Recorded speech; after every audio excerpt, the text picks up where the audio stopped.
H-1B visa workers form an important part of America's economy, given their contribution in the companies they work for and the communities they live with. Many leading and fast-growing technology companies have been founded by entrepreneurs from other countries in America. Thousands of H-1B visa holder Indian professionals and American IT firms took a sigh of relief as a US court took a major decision on H-1B visas on 1st December. A majority of 6 lakh H-1B visa holders in America are professionals from India and China.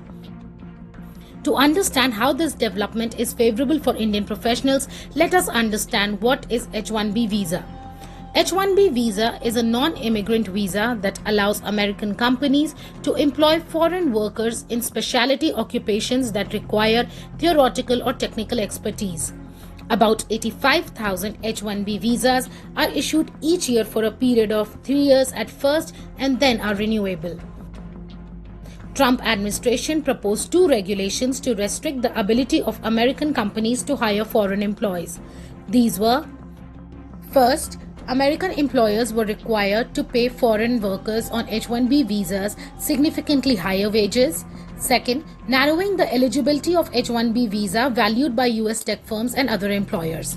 On December 1st, US District Judge Jeffrey White of Northern District of California via a 23-page order blocked these 2 regulations. As per reports, the judge wrote, "COVID-19 pandemic has wreaked havoc on the nation's health, and millions of Americans have been impacted financially by restrictions imposed on businesses, large and small, during the pandemic. The consequences of those restrictions have been a fiscal calamity for many individuals. However, the history of the US is in part made of stories, talents, and lasting contributions of those who crossed oceans and deserts to come here."